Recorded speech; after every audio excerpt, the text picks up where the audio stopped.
Hey there. Subscribe to my channel. And also press this bell icon.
हाँ स्वामी जी, आज जो वो गुरु बाबा के देख के अपमान करती है तो चौथापन उम्र में एक बेटा 5 बेटा नहीं है स्वामी जी। 5 गो बेटा नहीं है। आए गोसाई बाबा के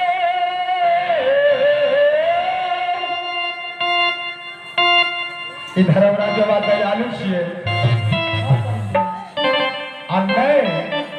गोसाई बाबा जरा हम धर्मराज बाबा कहे छिए अगर प्रेम से मानबै तो धर्मराज बाबा छिए। ई गोसाई बाबा क्षण में विजय करे छे और पल में प्रलय करे छे। यही गोसाई बाबा के सती गुरु बाबा जे कही के गेले सब वचन गुरु बाबा के पूरा भा गेले, लेकिन गुरु बाबा के कुछ दिन रह गए एक दिल्ली से वापस आवे के लिए। पांचों खसी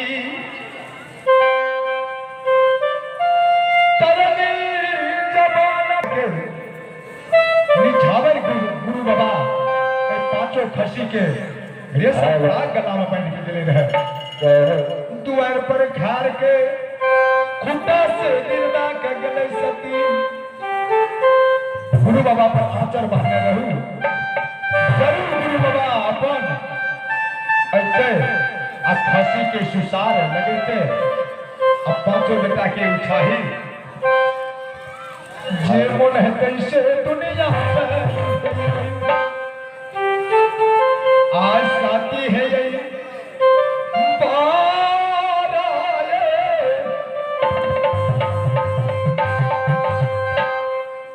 हे सतबरती है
हेलो हेलो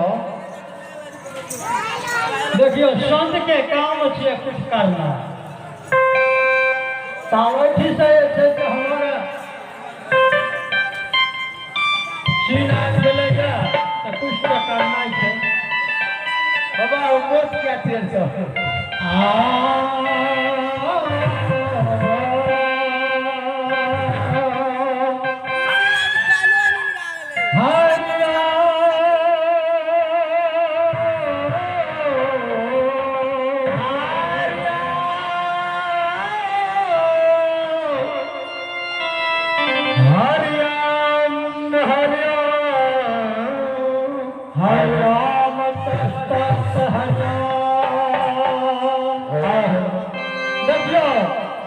हमारे घर इंदरपुर के लाश लाइक है हमारा नाम धर्मराज दुलरवा कल लाश लागे है और हम जा रहे हैं तो आभारी राजेंद्र बाबू शर्मा जे भी चरैया के निवासी है आभार मनोज शर्मा चरैया के निवासी जो भी भगवान के दरबार में ठाकुर जी के दरबार में उदान को साझा दी से 51 रुपये के दान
और शंकर कुमार यादव जो कि भगवान के दरबार में ठाकुर जी के दरबार में उदान से सर्वाधिक से 51 रुपये के दान दे किए दानी दाता की तो आप कैदी बाबा के नाथ छोटा सा बच्चा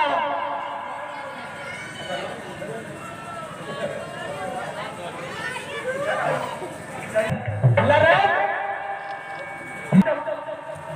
25 रुपए की दान भेज लीजिए दानी दाता की जय है पूज्य हृदय माता पिता की जय है जीवता रही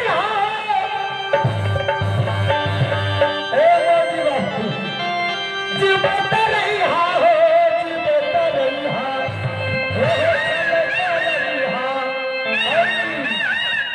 नाना नानी के पूजा कर रही नाना नानी के पूजा कर रही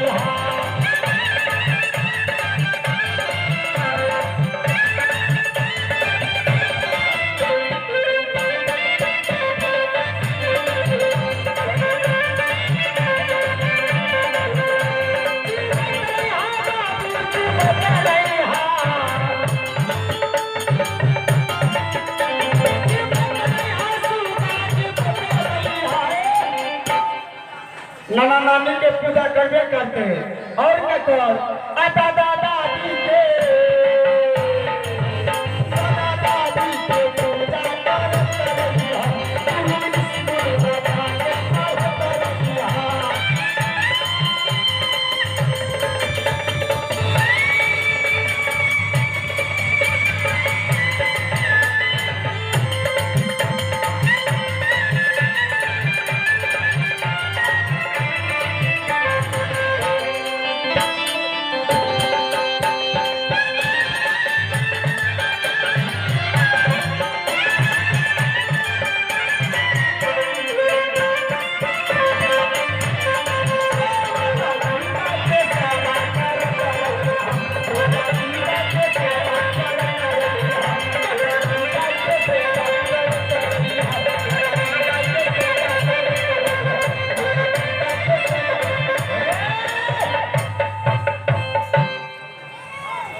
तो अब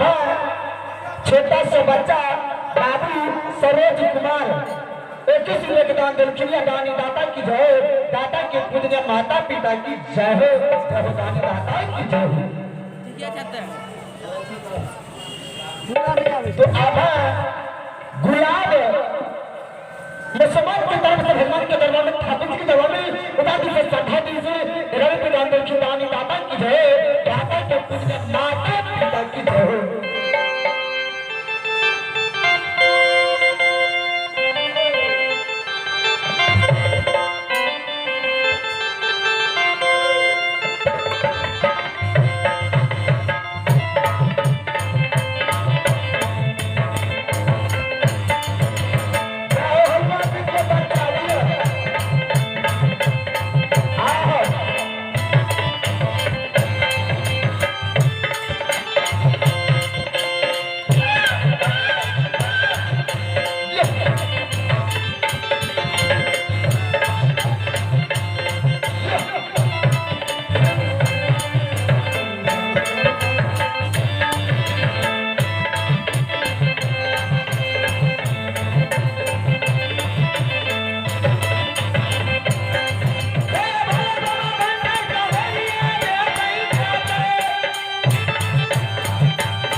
राजा चंद्रवली के 5 गो बेटा बढ़िया ज्योतिष के मुख से